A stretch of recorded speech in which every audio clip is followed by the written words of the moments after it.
Hi everyone, my name is Anam Hashim and I am a 22-year-old right now. I want to start with, are there any bikers present here right now? I mean motorcycle riders who love riding or something? You can raise your hand so that I can see.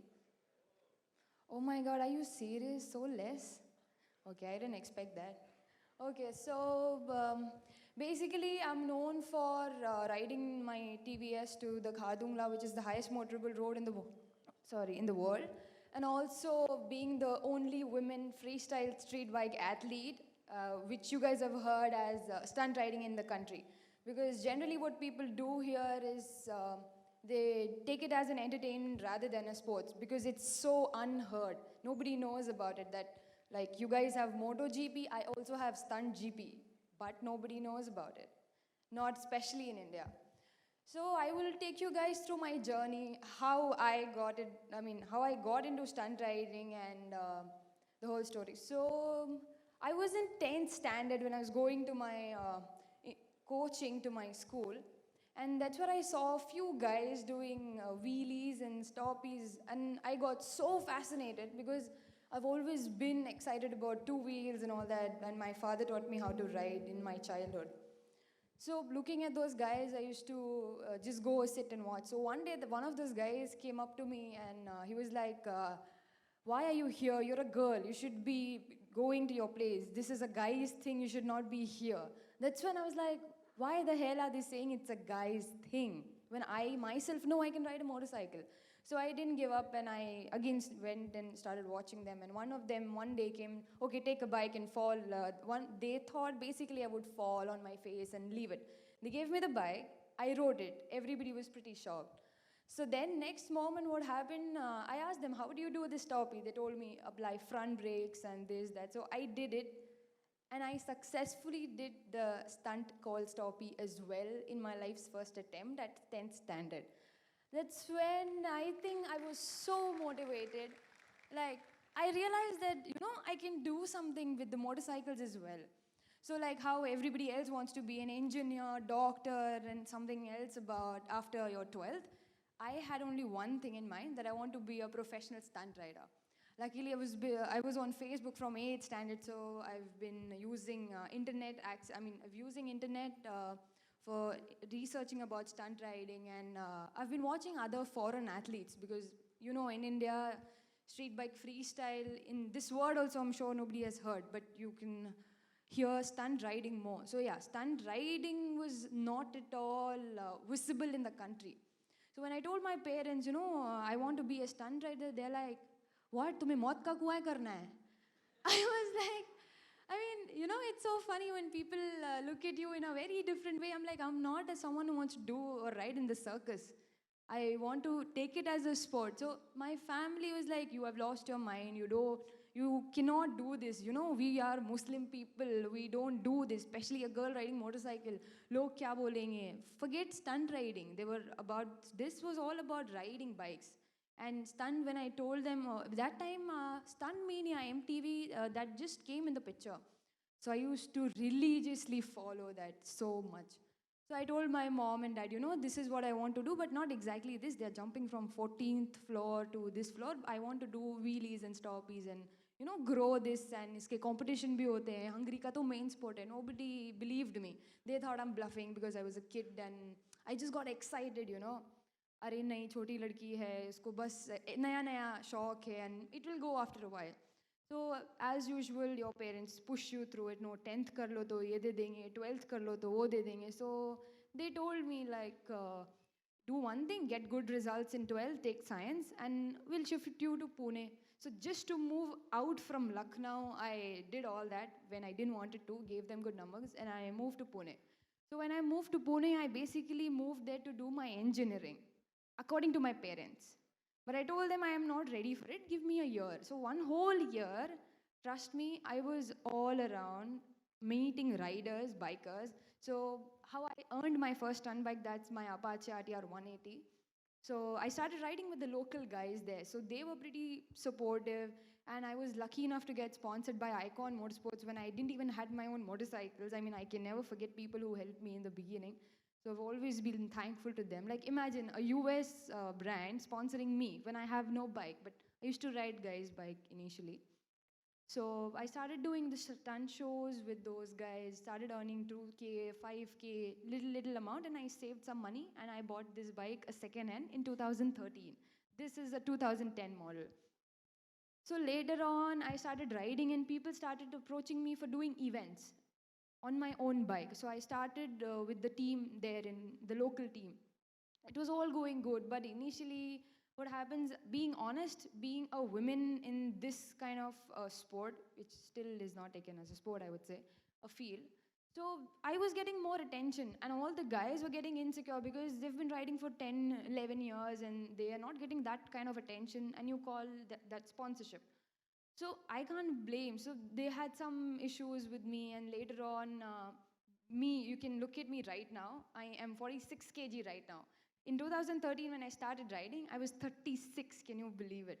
Like 36 kgs and handling the bike that time. I myself can't believe how I was doing that time. But I used to fall, and nobody used to pick me up, and I couldn't lift the bike as well. So they all were like, later on, initially everybody is excited, but later on everybody's like, she's just doing for show off because I crashed a lot, I am skinny, I fall, I break my bones, and then again it's a struggle. So one whole year I kept my family engaged in, I'm doing preparation. By the time I was preparing for my riding thing. And I always knew that they would not understand because what I want to do, nobody knows about it. Nobody has ever heard about it. And I believed in myself, and there was a point of time when I had arguments with my family about the education thing, and they stopped everything, like no money, nothing. They just did it because they thought I would come back to Lucknow. But I didn't do that. I was so rigid on my decisions. I started doing some or the other part-time job to keep my riding going on. So by that time, just because I didn't pick up engineering, they got me admission into a Muslim college for BCom again, and I was so doomed. So it's like they still didn't know that okay, this girl is serious about it, and even the sport was evolving because initially in India, what was happening, stunt riding was taken as an entertainment. You must have heard about the KTM stunt shows, Orange Days, and Pulsar Mania, and all that.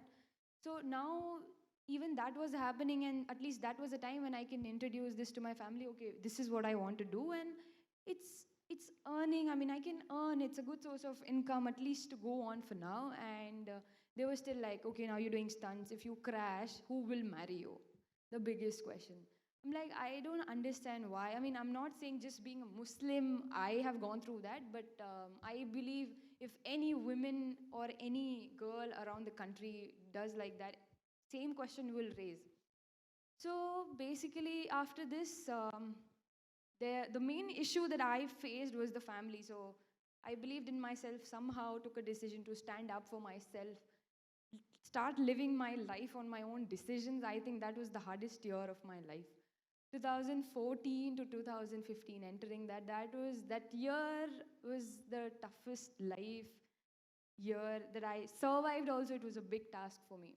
Then coming to the riding thing, where I wanted to grow the sport in the country, which so there has always been a discrimination between the racers in the country and the people who are doing stunts. Especially when it comes to a woman, they're like, okay, you're doing stunts, but then stunt riding is not a career.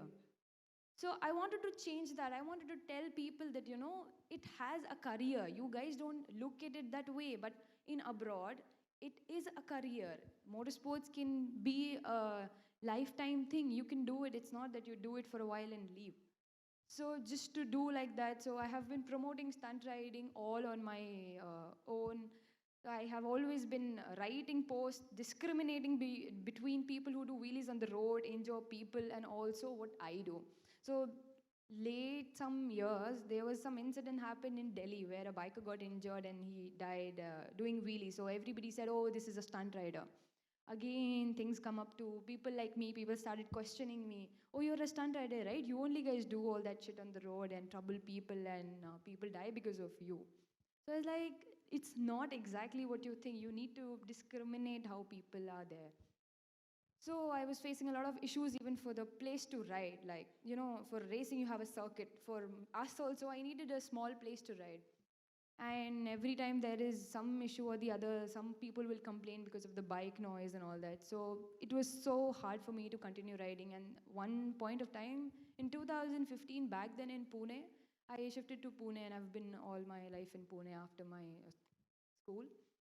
So in 2015, suddenly, just because I was not riding, not doing anything, but I was like, I really don't know what to do. And there was this thing going on with TVS, and TVS approached all the bike magazine to pick up someone who would be able to ride their scooty to the highest motorable road. I'm sure you must have heard about Ladakh and Khardungla. I think now it has become pretty common. But then in 2015, I accepted that challenge because I wanted to test my limits. For sure, stunt riding is unheard, so I have always been a fan of things that people have never done, and I would really love to try that. So just looking up to that, I went and agreed to those people, and I said I would take up the challenge, not a problem. I went to Khardungla. I started riding from Jammu. I rode 18 days all alone on that scooter. They had a backup and everything, but I was the only person riding. And I think at that moment, that riding atmosphere in the mountains and going through all of that in my head, it completely changed my life. Literally, I was what, 19 or 20 that time in 2015, August, when I did the ride.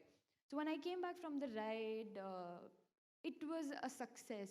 It entered India Book of Records. TVS entered it into India Book of Records that the only women to ride a 110cc scooter to Khardungla. I'm not a big fan of records. It was just done by the company, but I really was happy that I could explore myself and I could explore my limits. Again, TVS came back to me, so I really want women to ride. So I have been talking to them that we really need to push women. So next year, 2016, they came up with this thing. So they signed me up basically. So I was the brand ambassador for TVS from 2016 March to 2017 March. So then we all decided to put up a contest, and we've been hunting for women who are interested, and we've trained them. I trained them in the factory, and we again made it to Khardungla with those 10 women along with me. So again, it was entered into India Book of Records by TVS for the highest number of riders, women riders, riding to Khardungla on a 110cc scooter. So again, it was a success again, and it was all over. And my main motive is there to push women, because what happens in our country is like when girls want to do anything, I'm just not talking about motorsports, anything which they want to do, and they know they can do it. A lot of factors come in between, like family, other things. Does it has a career or not? Is it risky to go into it or not? So I just want to tell all the women and girls out there, if you really believe that you can do it, just go for it. Don't listen to anybody, trust me. Just go for it. So after this, again, a question mark on my head. Again, this is not what I want to do. I want to do street bike freestyle and take it ahead as a sport in the country. Again, I had a question mark in 2017. So I entered 2017, and I decided to go to Indonesia. I participated in Indonesian competition, and I came third in the Indonesian competition. I mean, in a country where we live, so I've been the only Indian, not amongst guys. I mean, just overall, any guy or girl has never been outside our country for this sport to actually take it as a sport, just because it's not happening in India.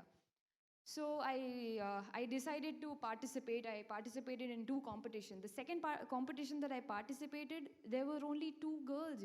There were no girls even in Indonesia. The other girls backed out because it was raining and the roads were slippery and some or the other issue. But there was just me and one more of my friend riding there. We rode with 40 boys. We rode with 40 boys. No matter what rank we came, but still those guys really appreciated us, and they gave us token of appreciation from coming down and performing ahead. So I really want to start the stunt competition in India, and also my stunt riding and normal riding training academies for women and men. Because I believe India has a lot of potential, and I really want to make use of all the talent. And this was my journey till yet, and here I am talking with you guys, sharing my experience. So if you guys have any questions, or if any women or any guys you guys are interested in learning riding or anything, you can just contact me through my Facebook, email, anywhere. I would love to reply you and help you guys with that. That's all about it. Thank you everyone for having me here. Have a great day.